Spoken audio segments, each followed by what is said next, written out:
Everybody get up, no need to cram now. We got a real jam going down, going down, going down, going down, going down, going down. Welcome to the IntelliJAMS. Welcome back to IntelliGems, everyone. We've got Annie, who is the Director of Growth over at Hume Health. And Annie and I have been having a few kind of like informal jams off to the side for the last week or two. So I'm excited to get Annie talking to the rest of you about what he's up to. Annie, maybe I won't say, hey, introduce yourself. That's kind of like usually the hardest question in any interview. So we'll make sure that we get Annie's profiles in the show notes if you want to go check out Annie's background. But Annie, I would love to talk today. You've been sharing with me on this concept of like upsells, downsells, and all these experiments that you're doing kind of like at the checkout, post-purchase, and kind of like in that transaction area. So I would actually love to just start with, what are you doing there? What have you learned? What is working there? Yeah, absolutely. So we use a third-party app named as Rebuy, which is a Shopify native app. And we have been using this post-purchase upsells for quite a while, which we had not tweaked and optimized. And we realized it had been hovering quite flat. We had not been seeing enough uplift, right? So we went around and integrated the Claude Chrome extension with Rebuy and prompted it that, hey, I think I found this beautiful hack, which I find extremely helpful. Use ChatGPT, go to ChatGPT, get a master prompt for Claude, right? Because I've used ChatGPT quite often. Actually, at some point of time, I was using Chat more than Claude, like a lot of you folks. So Chat has so much context. I would get a master prompt that, okay, this is the sample task. I want to get rebuy, post-purchase, upsell, tweaked and optimized. Give me a master prompt. It will give me a really big context prompt. I'll take that prompt, give it to Claude Code. Claude Code will integrate with the Chrome extension. It will audit my existing workflow. And based on that, the opportunity we saw that we are just doing upsell. So if someone is buying product A, they would get product B. If they're buying a product B, they would get a product A. Now, the challenge with a category like ours, which is already like 220, 250 kind of AOV, if you're buying something for $229, very unlikely to buy a $250 product again, right? So that's a big, hard decision. And the take rate is very low typically. And that's where the Claude AI actually helped, right? Like the idea was you're already doing a lot of upsells, but you're not doing any downsells, right? You're not selling people anything once they drop off at that point of time. And that's a very leaky bucket.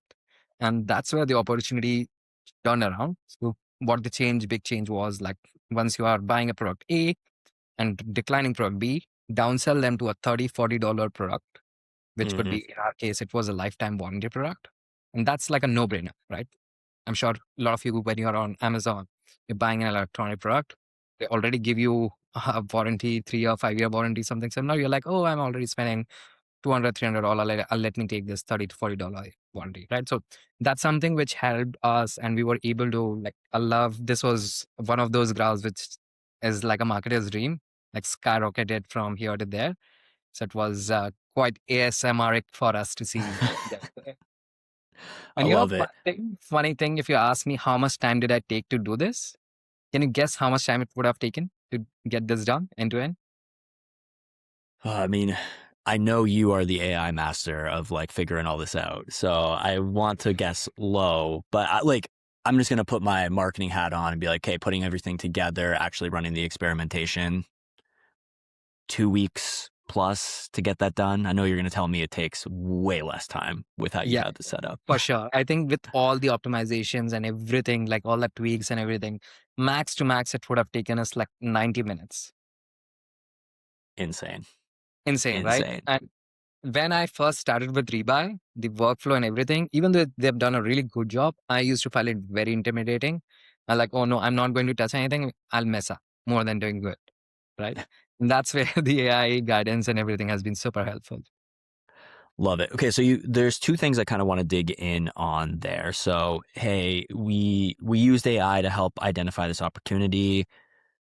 I want to dig in there in a second, but also this concept you said, like, hey, upsell and downsell. I think like a lot of people listening right now maybe hear the word downsell and are like, is downsell a bad thing? Like, don't I want to be upselling people? Don't I want to be cross-selling people? Like, what does downselling mean to you? Do you want to maybe kind of give our listeners a little bit of a definition of what that is and why people shouldn't be scared of the term downselling and how it can actually be an important profit mover for your business? Yeah, for sure. So as there's a popular saying, right? Acquiring and keeping your existing users reactivated is much cheaper than acquiring 10x those new users, right? The Hmm. same kind of philosophy is here.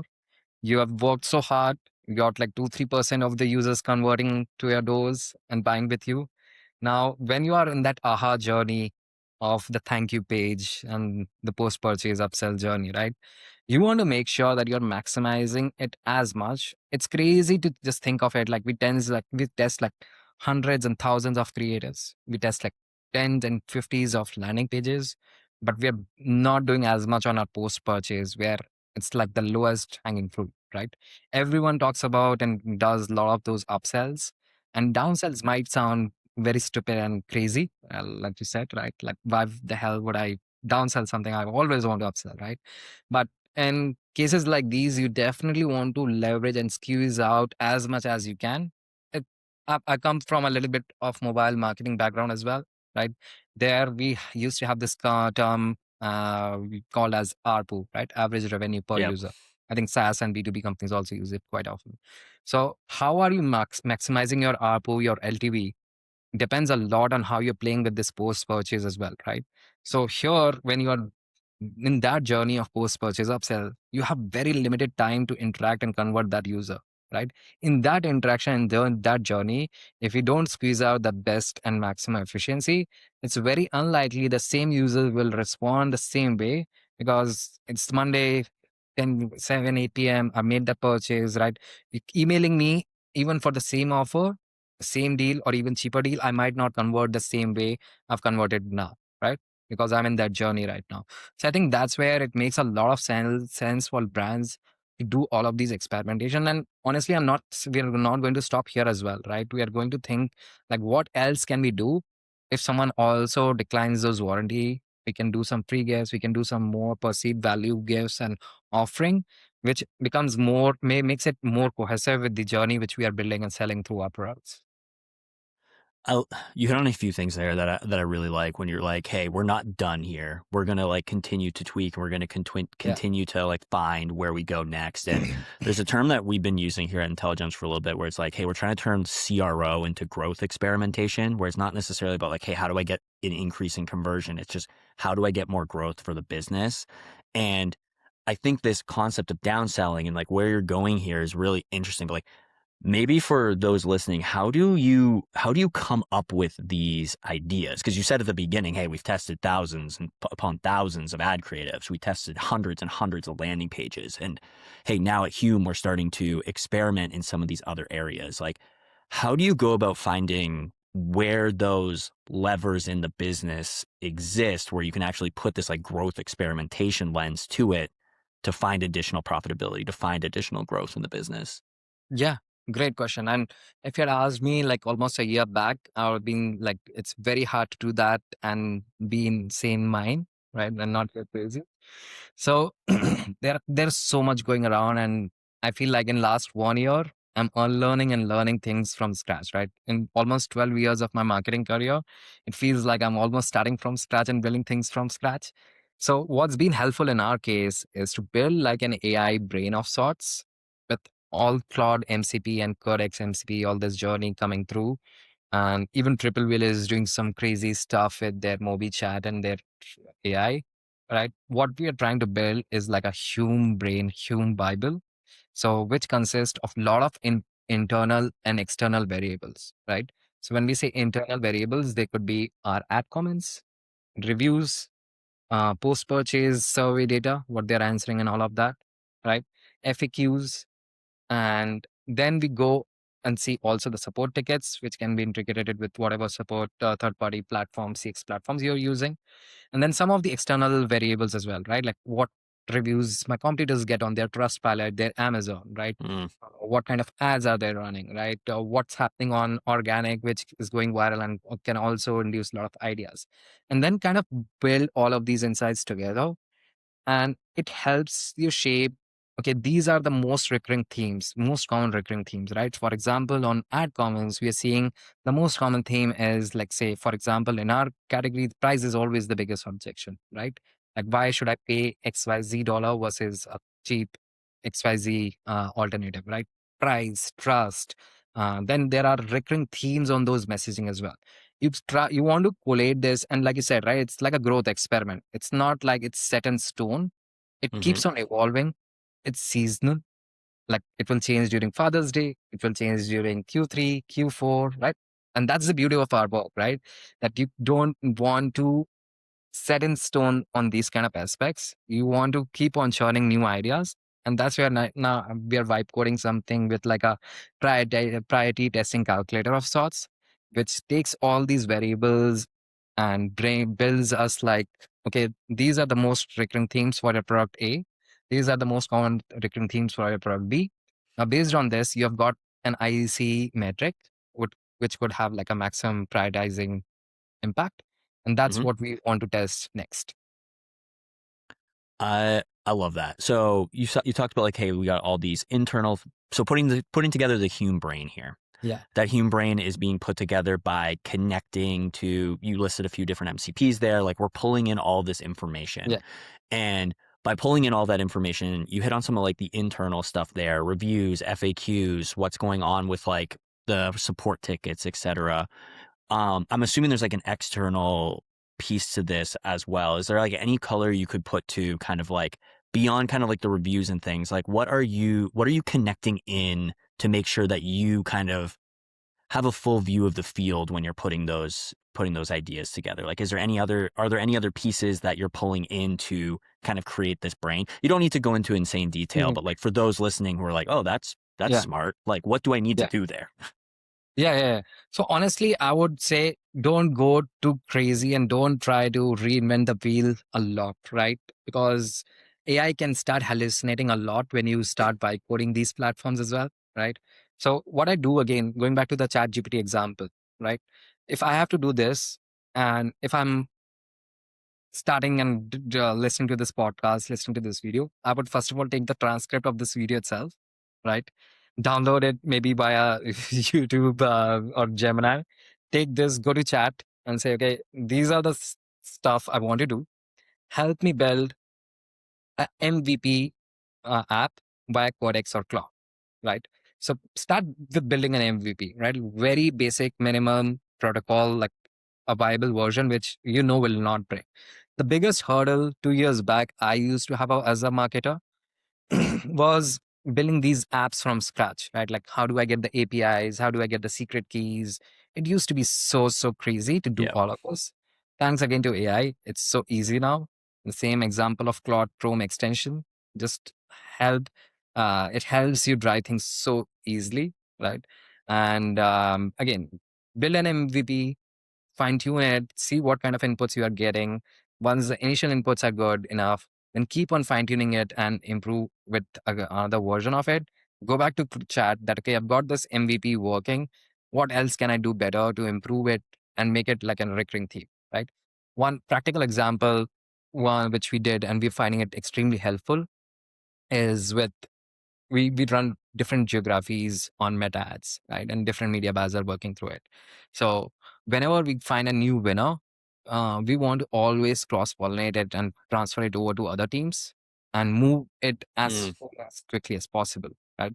And you can do this something similar with Intelligems MCP as well, where you can send notifications on your Slack whenever a test is concluded, what results are happening, and so forth.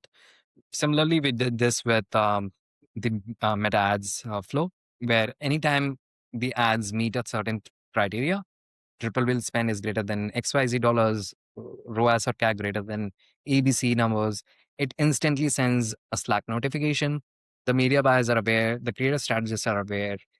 Like, one challenge we used to have earlier was there was no feedback loop running through, right? Yeah. So kind of more or less solve that.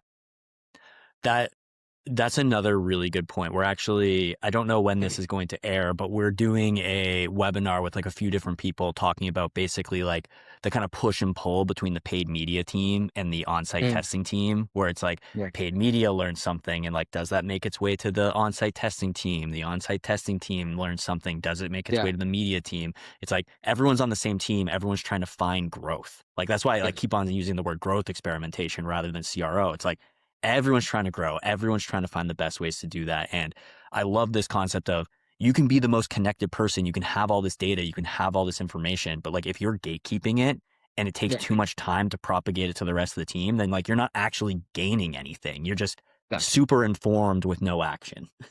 exactly, for sure, 100%. And there is a practical example of this, right? Like, so for one example, without going into too much detail, but relevant context, for one of our products, we're seeing comparison as an angle is working really well, right? On creative cell. Now, the next logical step for you to build it as a cohesive journey is do it across lifecycle CRM, do it across CRO, right? Have separate landing pages for comparison. Even in your PDP, have like modules for conversion rate optimizations there, right? And try to hone in on the same points, same hooks, which have resonated well with your comparison ads. Then go a bit deeper, right? See what comments and things people are actually trashing and trolling you about, and how you can get a better spin to it, right? Because that's the magic of social media, Reddit, and all of these, right? People are very, very honest, and you can get some genuine feedback there.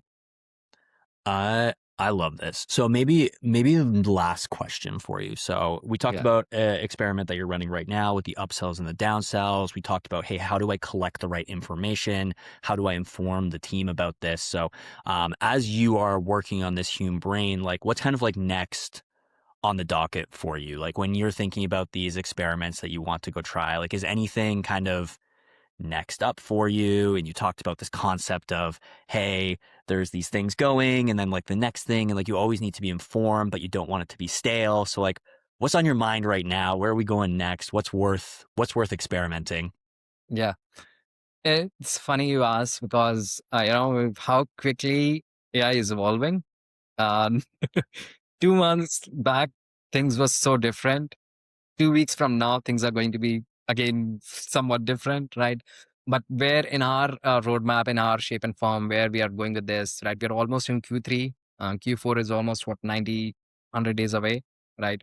The goal is to ensure that the part of our vehicle are oiled up so well across paid, creative, CRM, CRO, and everything is working not in silos but in tandem, right? So that feedback loop, like, right, the goal here is that every week there is insight running through across paid CRM, CRO, and again those Shopify and Claude and Meta, Intelligems, all these MCPs, they will come together, sit with this Hume AI brain, keep on powering it up every week. Then we manually download and export some of those which don't have MCPs, and then fine tune the learnings and share it across as Slack alerts with the rest of our team. I really like that approach too, because in the past, you were saying 2 months ago, like let's rewind even a little bit longer than that. It's like 2 years ago, if you were putting experiments together, it'd be like, what are we going to do for the next 4 months? And you tried to have Yeah, this like roadmap of like, this is going to come, then this, then this. And like, it's too slow. It like what was yeah, important today isn't important 4 months from now. So this concept of like having the brain and figuring out what that's going to be is another thing that I end up saying like a lot is it's not about planning the tests. It's about testing the plan. So like, hey, we have these growth goals. We have all these things that we want to yeah. achieve. What's going to help us get there? Not how do I keep a roadmap full? So for you, it's Mhm. like, hey, I'm reacting kind of like weekly to this. That actually keeps you responsible to those business goals rather than responsible to what's my Exactly, next test going to be. exactly. All right, And, Annie, this has and been, to oh, sum go it up, ahead. I think it's just like on ad creatives, a lot of media buyers and creatives will relate, right? 95% of your test and 95% of the things are going to fail no matter what.